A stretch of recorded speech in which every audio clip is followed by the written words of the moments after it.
नमस्कार दोस्तों। आज की कथा महादेव जी की सत्य कथा है। मार्टिन नाम का एक बड़ा शिव भक्त था। उसने संतान प्राप्ति के लिए 100 साल तक शिव जी का कठोर तप किया था। शिव जी ने उसे संतान का वरदान दिया। समय आने पर उसकी पत्नी गर्भवती हुई। पत्नी का प्रसव 4 साल तक नहीं हुआ तो मार्टिन को बड़ी चिंता हुई। पता चला कि गर्भ का बालक कालमार्ग नामक राक्षस के डर से बाहर ही नहीं निकल रहा। मार्टिन ने सोचा कि क्यों न गर्भ में स्थित शिशु को शिव ज्ञान दे दिया जाए। उसने शिशु को शिव ज्ञान देना शुरू किया, जिससे शिशु को बोध हुआ और वह बाहर निकला। मार्टिन ने कालमार्ग से डर के कारण अपने पुत्र का नाम रखा कालभीति। कालभीति जन्म से ही परम शिव भक्त थे। बड़ा होते ही कालभीति घोर तपस्या में लगे। बेल के पेड़ के नीचे पैर के अंगूठे पर खड़े हो वह 100 वर्षों तक एक बूंद भी पानी पिए बिना मंत्रों का जाप करते रहे। 100 वर्ष पूरे होने पर एक दिन एक आदमी जल से भरा हुआ घड़ा लेकर आया। कालभीति को नमस्कार कर उसने कहा कि जल ग्रहण कीजिए। कालभीति बोले, आप किस वर्ण के हैं? आपका आचार व्यवहार कैसा है? ये सब जाने बिना मैं जल नहीं पी सकता। पानी लाने वाला आगंतुक बोला, मैं जब अपने माता पिता को ही नहीं जानता तो अपने वर्ण का क्या कहूँ? आचार विचार और धर्मों से मेरा कोई वास्ता ही नहीं है। कालभीति ने कहा, मेरे गुरु के अनुसार जिसके कुल का ज्ञान न हो उसका अन्न जल ग्रहण करने वाला तत्काल कष्ट में पड़ता है। मैं पानी नहीं पीऊंगा। श्रीमन आगंतुक बोला, तुम्हारी बात पर हंसी आती है। जब सब में भगवान शंकर ही निवास करते हैं तो किसी को बुरा नहीं करना चाहिए, क्योंकि इससे भगवान शंकर की ही निंदा होती है। यह जल अपवित्र कैसे हुआ? घड़ा मिट्टी का बना है और आग में पका है, फिर जल से भर दिया गया। मेरे छूने से अशुद्धि आ गई, तो अगर मैं अशुद्ध होकर इस धरती पर हूँ तो आप यहाँ क्यों रहते हैं? आकाश में क्यों नहीं रहते? कालभीति ने कहा, सभी में शिव हैं।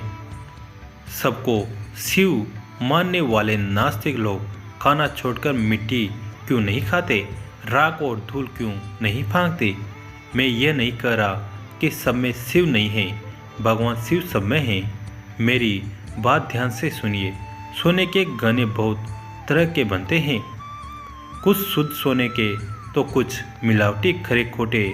सभी आभूषणों में सोना तो है। इसी प्रकार ऊंच नीच शुद्ध अशुद्ध सब में भगवान सदा शिव विराजमान है। जैसे खोटा सोना खरे के साथ मिलकर एक हो जाता है, इसी तरह इस शरीर के भी व्रत तपस्या और सदाचार आदि के द्वारा शोधित करके शुद्ध बना लेने पर मनुष्य निश्चित ही खरा सोना होकर स्वर्गलोक में जाता है। तो शरीर को खोटी अपवित्र चीज़ों से बिगाड़ना ठीक नहीं। जो व्रत उपवास करके शुद्ध हो गया है वह भी यदि इस तरह अशुद्ध होने लगे तो थोड़े ही दिनों में पतित हो जाएगा। इसलिए आपका दिया पानी तो मैं कभी नहीं पीऊँगा। कालभीति के ऐसा कहने पर आगंतुक हंसने लगा। उसने दाहिने अंगूठे से जमीन खुरेद कर एक बहुत बड़ा गड्ढा तैयार किया। फिर उसी में वह सारा जल ढुलका दिया। गड्ढा भर गया, पानी बचा रहा। फिर उसने अपने पैर से खुरेद कर एक तालाब बना दिया और बचे हुए जल से उस तालाब को भर दिया। यह अद्भुत दृश्य देखकर कालभीति जरा भी नहीं चौंके। आगंतुक बोला, ब्राह्मण देव, आप हैं तो मूर्ख, परंतु बातें पंडितों से करते हैं। लगता है आपने विद्वानों की बातें नहीं सुनी। कुआं दूसरे का, घड़ा दूसरे का और रस्सी दूसरे की। एक पानी पिलाता है और एक पीता है। सब समान फल के भागी होते हैं। ऐसा ही मेरा भी जल है। तुम धर्म के ज्ञाता हो, फिर क्यों इसे नहीं पियोगे? कालभीति ने विचार किया, यदि एक कार्य में अनेक सहायक हो तो काम करने वाले को मिलने वाला फल बढ़कर समान हो जाता है। बात तो ठीक है। कालभीति ने उस मनुष्य से कहा, आपका ये कहना ठीक है, कुएं और तालाब का पानी पीने में दोष नहीं है, फिर भी आपने तो अपने घड़े के जल से इस गड्ढे को भरा है। ये बात सामने देखकर मैं हरगिज इसे नहीं पीऊंगा। कालभीति के हट पर वो पुरुष हंसता हुआ अंतर्ध्यान हो गया। अब कालभीति को अचरज हुआ, सोचने लगे कि ये क्या किस्सा है। इतने में ही उस बेल के पेड़ के नीचे धरती फाड़कर सुंदर चमचमाता शिवलिंग प्रकट हो गया। तब कालभीति ने कहा, जो पाप के काल हैं, जिनके कंठ में काला चिन्ह सुशोभित होता है तथा जो संसार के काल स्वरूप हैं, उन भगवान महाकाल की मैं शरण लेता हूँ।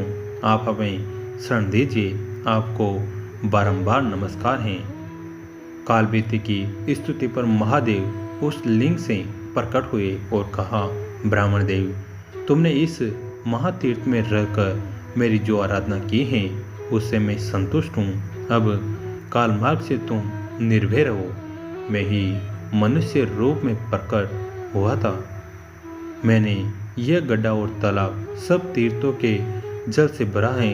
ये परम पवित्र जल तुम्हारे लिए ही लाया था। तुम मुझसे कोई मनोवांछित वर मांगो। कालभीति ने कहा, प्रभु, यदि आप मुझ पर प्रसन्न हैं तो सदा यहाँ निवास करे। इस शिवलिंग पर जो भी दान पूजन किया जाए वो अक्षय हो जाए। आपने काल से मुझे मुक्ति दिलाई है, इसलिए ये शिवलिंग महाकाल के नाम से प्रसिद्ध हो। भगवान बोले, जो चतुर्दशी, अष्टमी, सोमवार तथा पर्व के दिन इस सरोवर में स्नान करके इस शिवलिंग की पूजा करेगा वह शिव को ही प्राप्त होगा। यहाँ किया हुआ जप, तप और रुद्र जप सब अक्षय होगा। तुम नंदी के साथ मेरे दूसरे द्वारपाल बनोगे। काल पर विजय पाने से तुम महाकाल के नाम से प्रसिद्ध होंगे। शीघ्र ही राजश्री करंदम यहाँ आएंगे।